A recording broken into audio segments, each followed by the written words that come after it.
have a very special programme for you today. It's a reflection on the Lisbon Lions, the Celtic team that 50 years ago, this month, won the European Cup, what is now the Champions League, by beating Inter Milan 2-1. All 11 of the players were born within a 30-mile radius of Celtic Park. In fact, 10 of them were born in the city, and just one, I think, was born outside the city. They were managed by a great man, Jock Stein, and one of the few people who around and still doing analysis, who played against that Celtic team, is John Giles, and he joins me.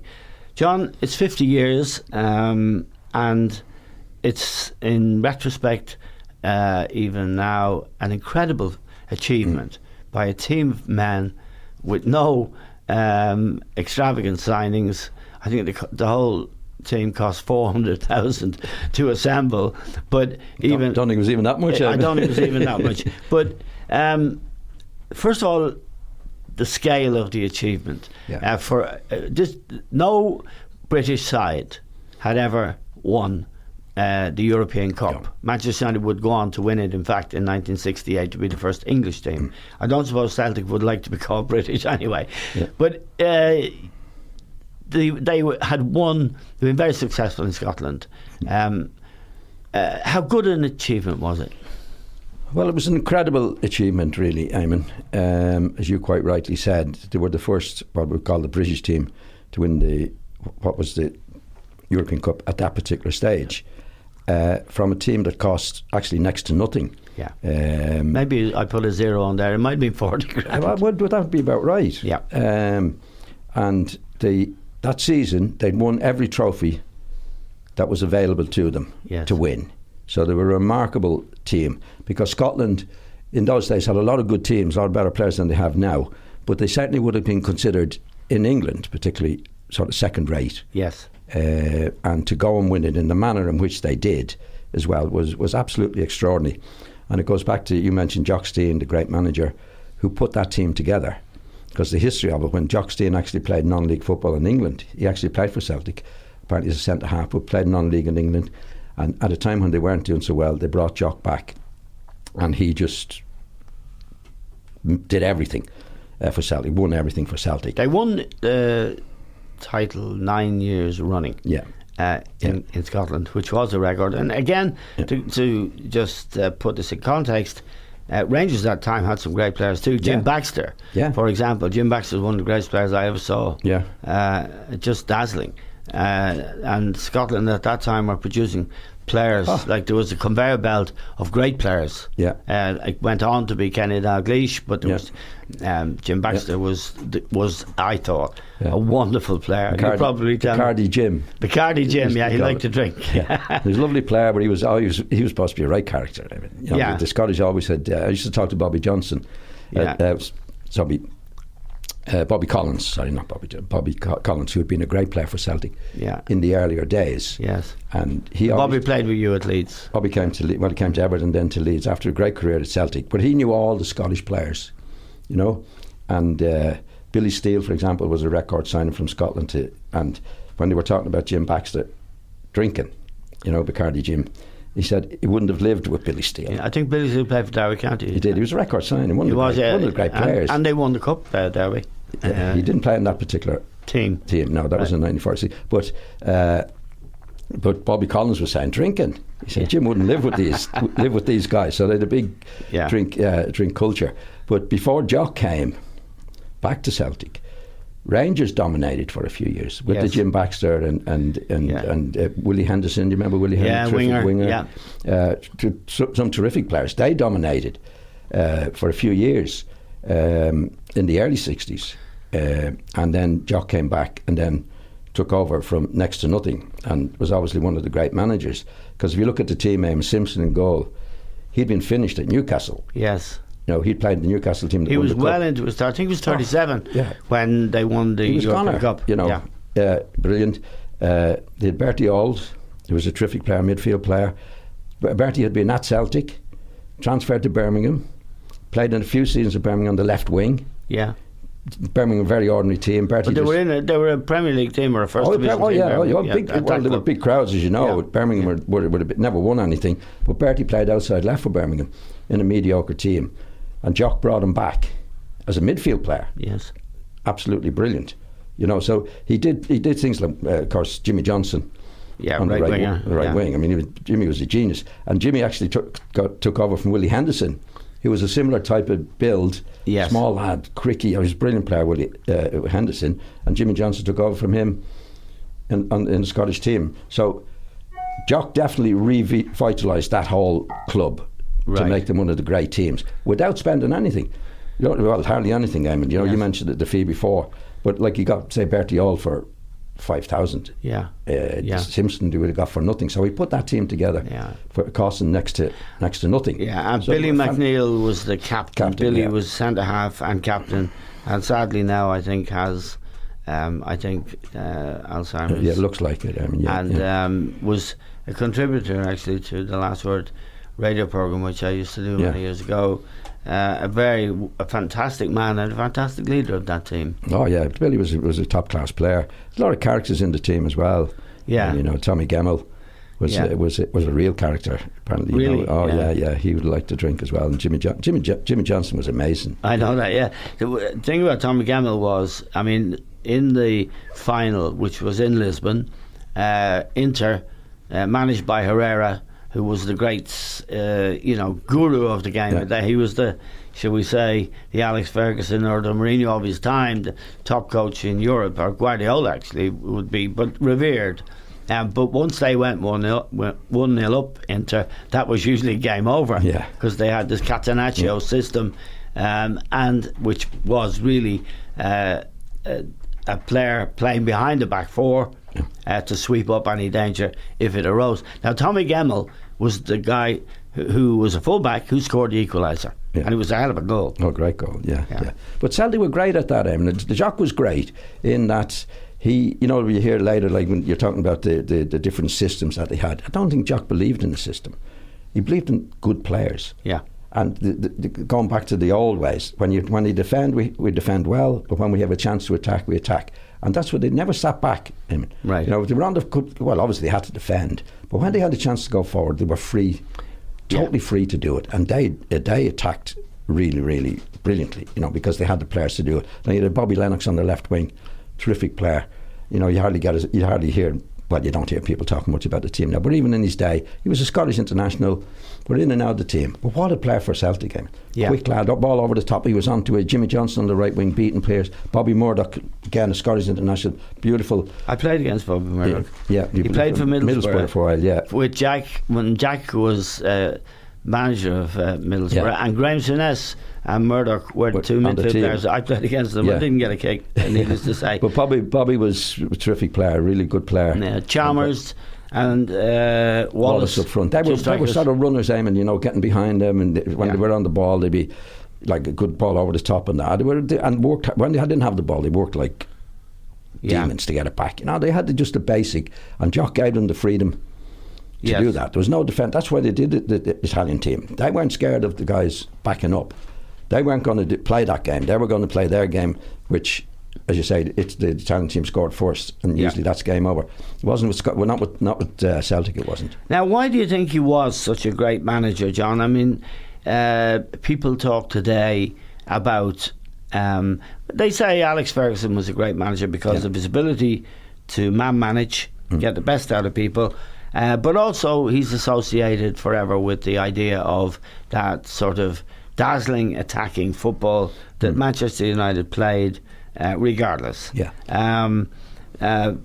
Guardiola is renowned, although he hasn't been a coach for long, for the style, the passing game and all of that. Steen, what? What would you say was his outstanding characteristic? Well, definitely. Well, first of all, judgment players. You see, they talk about tactics in the game and everything else. I mean, the main tactic in football is for the manager to have the ability to spot a player, as we say, that can fit into what he wants on the pitch. Every manager has a vision. Well, most managers have a vision of what they want on the pitch. And the only way to fulfil that vision, if that's the right word, is to get the players in that you want to do it. Now, Jock did this on a shoestring. He got Bobby Murdoch, who was there, Bertie Auld, Simpson. He got this, and then gave them the freedom to play within a certain system. The system was, when we haven't got the ball, everybody has to make an honest effort to get it back. Yeah. And when we have it, everybody's to be as constructive as you possibly can in any given situation. Yeah. That's the simple, basic philosophy. Yeah. I mean, that's what he gave them. But he gave them the freedom to do it. You know what I mean? Yeah, the Bertie old story that you told about playing left wing for Birmingham. Yeah. Jock had the knowledge, wisdom to see this guy could be a midfield player. Exactly. And a top one. Yeah. And a great one. Yeah. You know? Yeah. In the system, not in the system, but with the players he had surround him. See, you hear a lot of football today about the systems, Eamon. You know, it's not about the systems. It's the players make the system. Yeah. In other words, if you've got three great midfield players, you're going to play three great midfield players. I mean, if you bring it up to date, what Conte did at Chelsea this year was a perfect example of it. Yeah. You had John Terry and Ivanovic in the team at the start. They were past it. Yeah. So he put the lad at right back. What's his name? Victor Moses. Sorry, Moses at right back. Victor Moses, for example, who hadn't played there before, no. but he could see something in him. And that's what the great man is. They see something in a player. Say they go to watch a player. Yes. Like you say, well, he didn't play very well on the day, but I can see something in him. Right.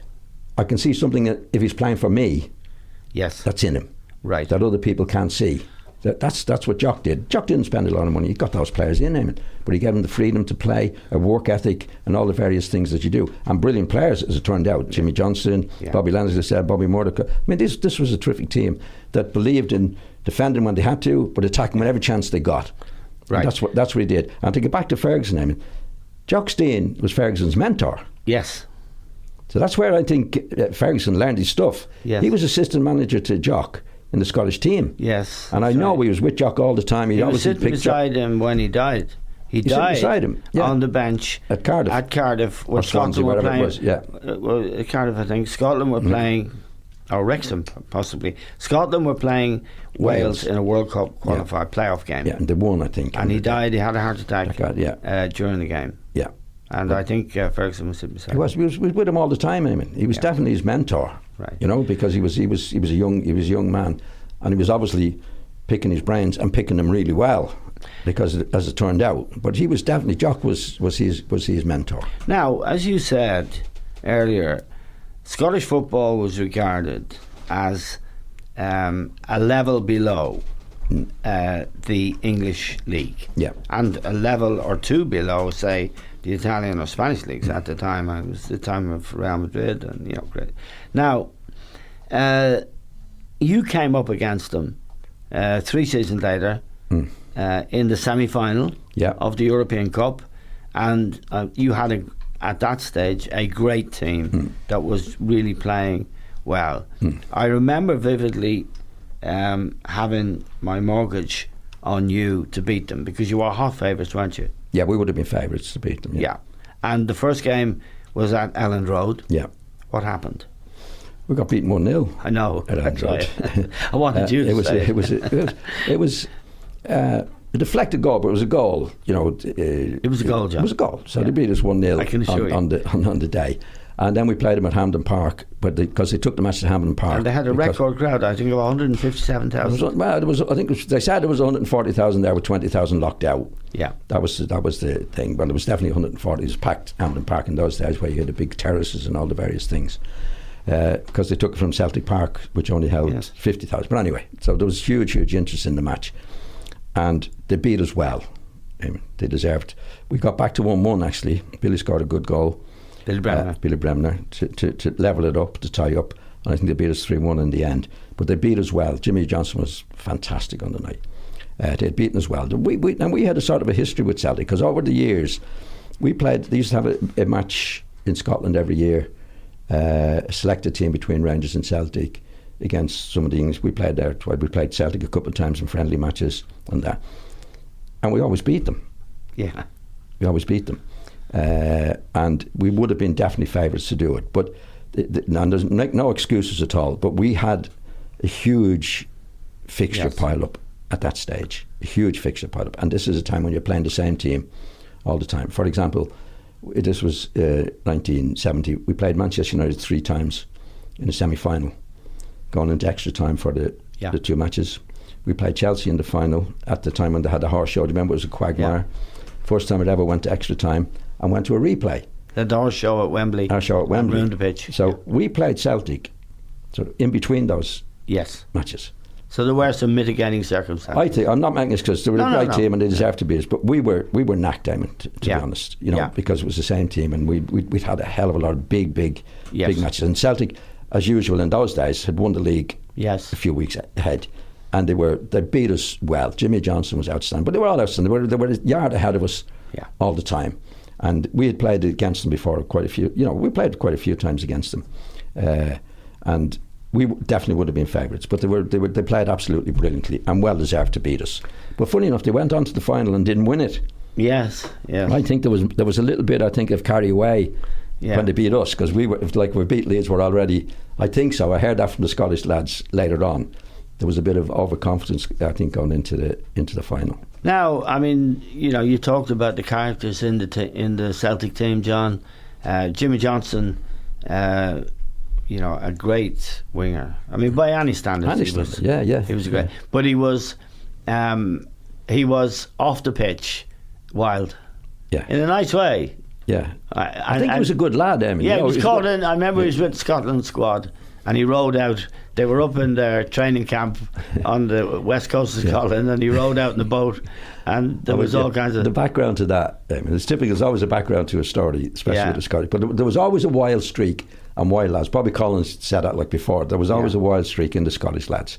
I used to find the Scottish lads, they were either non-drinkers or drinkers. Yeah. There was no in between. Yeah. And Jimmy was a typical Scottish lad. Yeah. Born in whatever part of Scotland he was born in. He was born in Glasgow. He hated moving out of Scotland. Apparently there was a story that Jimmy was going to England to play against England and got off the train at Newcastle and went home.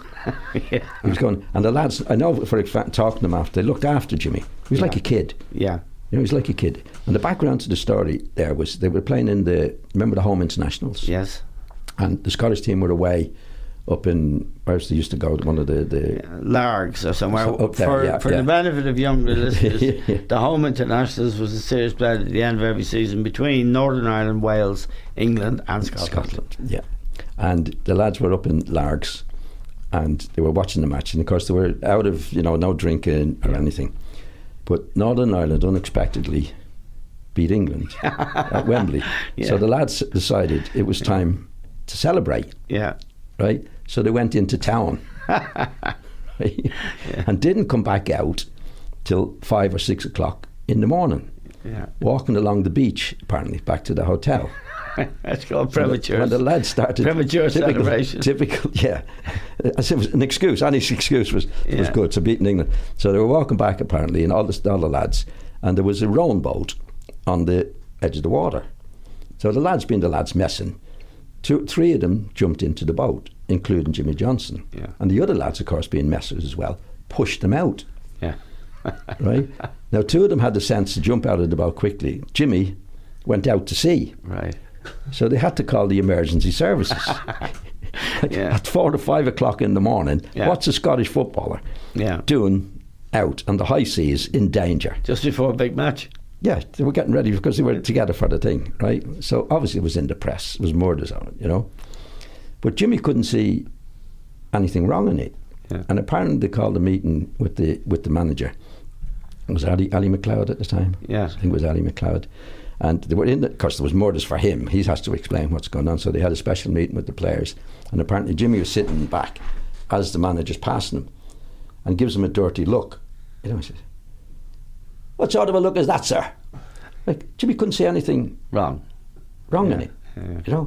And and it was all over the press, of course, all over the press. And then after that, they went to the World Cup, and apparently when they were in the World Cup, they were in this hostel. It was out of the way again, and Billy Bremner, my mate from Leeds, was a bit of a wild boy as well, was rooming with Jimmy. Right? A win double. So they were in the thing, they're having a few jars in the room, right? Yeah. And they were singing, because apparently Jimmy was a terrific singer. Right. He could do Rod Stewart better than Rod Stewart. Yeah. And Billy could sing a bit as well. So they're having a sing song, and the selectors were in another room, the officials. Yeah. could hear them. So they sent a trainer down, apparently, to keep them quiet. So, of course, as the trainer knocked at the door, come in, have a drink. Apparently the lad was an alcoholic. The trainer. The trainer. And he said, no, you can't do it. Oh, well, okay, then clear off. Right. Yeah. So they sent him back, and they kept singing. And this is after being in trouble with the boat. And he came back, fell knocked at the door. They said, look, you have to stop. He said, you having a drink? No. Off. Yeah. Off you go, and continued drinking. Because they were in big trouble over that. This was leading up to the World Cup. Yeah. Right, and apparently, I think it was the next morning, the missus rang Jimmy, and she's been in the paper saying Jimmy was childish, doing, had a bit of a yeah. I don't know what her name was, Agnes or something, and he said, Agnes, I believe you were in the paper this morning. He says, yeah, Jimmy, it's about time you grew up or something like that. Gave her a right mouthful for not sticking up for him. So that was, and so they played in the World Cup. They weren't sent home. No, Ali McLeod, I remember very famously. I think it was the 74 World Cup. I think it was the first, yeah. He was the manager, wasn't he? Yeah. He was, yeah. He said that we're going to win it. Yeah. We're going out there to win it. Yeah. And of course, everyone got great amusement out of that. He was a fantasist. But to go back to something more serious, I mean, these men who achieved this astonishing feat and didn't just do it once, won the league title 9 times in a row.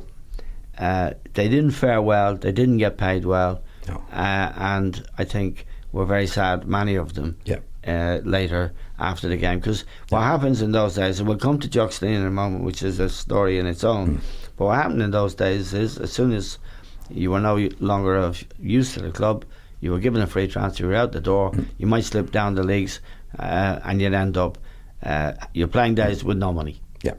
And no that was the norm. Yeah. That was the norm. Because you'd have lived in the clubhouse, and that could go as well. Yeah. Now, the maximum wage would have been abolished in those lads' times. But actually, I saw Billy McNeil a few years ago, and he was over in Dublin. I was having a chat with him. And I think they were on 30 quid a week. And the maximum wage had been abolished in 1960. Yeah. But I think the idea at Celtic, to play for Celtic, was an honour. Right. Well, obviously this from the director's point of view, because it suited him, and he should be playing for nothing really, right? And I said to him, "What was Jock like?" He said, "Just nodded his head." No good. No, didn't do it. Now maybe he wasn't in a position to do it, but I think I got the impression he wasn't inclined to do it. And that's true also of Bill Shankly and Matt Busby. It was definitely. These are great and revered football coaches, managers. Well, they were actually managers. Coach is a more appropriate word now, but in the case of Busby in particular, he managed everything in the club. His word was law. Yeah. Now, yet having grown up themselves as serfs, really, they weren't inclined to liberate their players and to make sure that, I mean, if you think of just the gate money from your game in Hampden Park with 140,000, I mean, it's vast. And you got, the home team who are going to win the match collectively maybe getting 500 quid. That's all their wages thrown in, including Jock Stein's. It gives you an idea of a culture that is deeply exploitative. I'll come on to something that and as you said earlier on, I mean, Alex Ferguson was an observer of all of this. He was playing actually in those days. Yes, he was a journeyman player, but the wheel has turned full circle in a way when you now have. When Ferguson got his chance, first of all, he looked after himself, but he did look after his players, big time. And I think Paul Pogba would earn as much in 1 week, 1 week, as that whole Celtic team would earn annually. 10 years. Yeah. Extraordinary. Years. See, the thing is with Ferguson, obviously they were of a time, as we know, but what would have helped Ferguson with the players was that freedom of contract came in his time.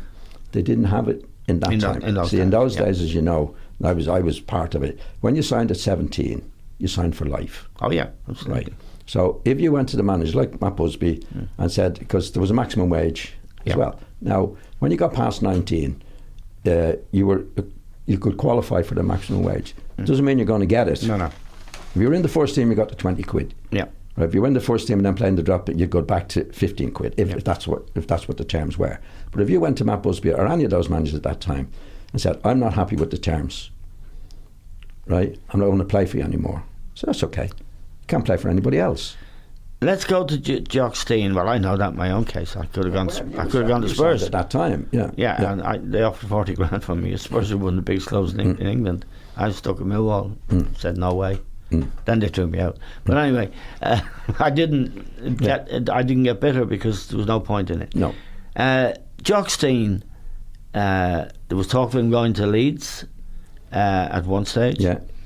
He did go to Leeds at one stage. He did? Yeah, for a short spell. This was at his time, right at the end of his Celtic time. The thing that I believe I know, and you'll confirm it for me or tell me if I'm wrong, Jock Stein, given all that he had achieved, I think believed he was entitled to and wanted to be a director of Celtic Football Club. And you take the story on from Well, there. from what we were told, I mean, obviously they wanted to get rid of him, and they offered him a job in the pools office. In the pools office. Yeah, that's Clark. This was typical of the times. I mean, you know, there was no respect or any good feelings towards the players or the managers. I know that. You know, it just wasn't. It was. I'm not saying it was right. It was terribly cruel. And I think the point you were making early on. See, Jock Stein and Busby and Shankly were all born within a certain radius in Scotland. They were all great players. Well, they were. Start Jock wasn't. West Coast of Scotland, all of them. Yeah. And I dealt with Matt Busby. I didn't deal with Shankly. But what I objected to with Matt Busby and my dealings with him, because Matt Busby used to have a meeting with the players every so often before the maximum wage was abolished, and he used to say, "This maximum wage is ridiculous, lads. You should all be on 100 quid a week," which is a lot of money in 1961. When the maximum wage was abolished, Matt's first offer was 25 quid a week and a £5 appearance money. And apparently that was the same offer at Liverpool, who were then a top team. So they obviously colluded. Yeah. Don't know the going rate, but what they went on the low side. Yes. These were fellas who went through the mill. Jock Stein went through the mill as a player. Yeah. You know, but this was their attitude in management, and Jock Stein apparently. Yeah. At the same time, it should be noted for the historians who are out there listening that Tommy Trinder, who was a great showman, the Bruce Forsyth of his day, should we say, he was the chairman of Fulham, and he said, if this maximum wage is abolished, I'm going to give Johnny Haynes, who was the great England player playing for Fulham, in the lower reaches of the First Division, as then was, £100 a week, and he did. Yeah, but now there's a background to that, though, I mean. There's a background to that. But Tommy Traynor actually said, if I could, before the maximum wage was abolished, if I could, I'd pay Johnny Haynes 100 quid a week. Yeah. Because he knew he couldn't. Yeah, but he did. Yeah, no, because it was all over the papers. If I could pay Johnny Haynes, the maximum wage was abolished unexpectedly and prematurely. Yeah. So he was stuck. Yeah, I know that, but he did it. He did it, but he didn't. He did it. He didn't do it for the right reasons, if you know what I mean. How do you know? Well, because the papers went to him and said, "You promised that." Yeah, he had to do it, Eamon. Now, don't get me wrong. I'm not saying he wouldn't have done it because I don't know that, but my take on it would be if the maximum wage, if they had a choice and hadn't committed himself to something that he couldn't do, it's like me saying, Eamon, if I win the pools tomorrow, you're going to get half of it. Yeah. Because I've no chance of winning the pools. Right. And that's what Trinder thought at the time when he said, if I could, I'd pay Johnny. Yeah, I think that's a rather cynical view, but you're entitled to it. Was it not a cynical view of everybody else in the game at that time? Well, I think that the point about Trinder was he was as a showman who himself was top in the bill at the Palladium and was a great English character. I think he did it. He gave him the money. Can I just interrupt you there? I bet any money that he didn't give the rest of the players a rise in relation to Johnny Haynes. Well, the rest of the players weren't Johnny Haynes. Johnny Haynes was a great player. No, but they were on 20 quid a week. Johnny Haynes a great player. They were on 20 quid a week, Was Johnny Haynes a great player? Yeah. And he recognised that. Okay, just to go back to a final point about that. I mean, Jock Stein was humiliated by Celtic Football Club. Yes. and didn't take a job as a clerk in the office with, the other suits, or little suits, or shiny suits, as you might call them. But let's put it in context. And this is perhaps the point that struck me, because I'm Busby's biographer as well, that there was a mindset, a caste system at that time, where the owners and directors regarded footballers, and I remember it because they regarded me, and I'm sure they regarded you. Yeah. If you had that mind, a troublemaker, and if you didn't, they'd no regard for you at all, really, once you served your purpose, and out the door you went. But what is shocking in a way is that great men of the game, and there's no disputing that Steen, Shankly and Busby were great men, football men, that they accepted a caste system and imposed it on great players like you and Jimmy Johnson and all the great players of that era, Billy Bremner and Jack Charlton, indeed. So that's the shocking lesson that comes from that era in football, that when the slaves had an opportunity to liberate the generations coming along behind, they didn't take it. Definitely not. And here's the relevance, I think, to today, that somewhere along the line, and Ferguson was one of them, and Malcolm Allison and people like that, flamboyant, larger-than-life characters, when the agents came in and the Bosman rule was a thing and players were free, now they're screwing many clubs, and you can see it in the wages that's paid at Manchester United, the agents' fees and all of that. So you went from one vicious crowd who were exploiting everyone around them, the old style sugar daddies, to another crowd who are representing the players who are now screwing, and most of all in these clubs, it seems to me right now, screwing their own fans, because instead of giving 41 million to Paul Pogba's agent, they could reduce ticket prices. It's of course it's totally wrong, Eamon, and it's a different game altogether. The only thing is that the players will come out of it okay. It was the players that suffered more than anything else. I've never for 1 minute in my life begrudged any player. No, I'm only saying that. No matter how much he gets. No, the clubs are suffering and the fans are suffering. Yes. But if you're going back to the player situation, once the Bosman rule came in with the freedom of contract, the boot was then on the other foot. Immediately on the other foot. Yeah. Because again, you go back to the old days, for listeners' point of view, you signed 17, you signed for life. Now, if Pogba, they paid, say, 100 million for Pogba now, and anybody signed a 3-year, 4-year contract? I don't know. Say a 4-year contract or a 3-year contract. When that contract is up, he can move. Yeah. He can just go, despite what they paid for him. Yeah. So now, if he does his stuff, he has them. Let me say, if you want to keep me, I want £500. Yeah. 500,000 a week. Yeah. Right? And then they have a decision to make. Well, if we let him go, he's £100 million player. We have to lay out another 100 million, presumably, to replace him. So we give him the money. Yeah.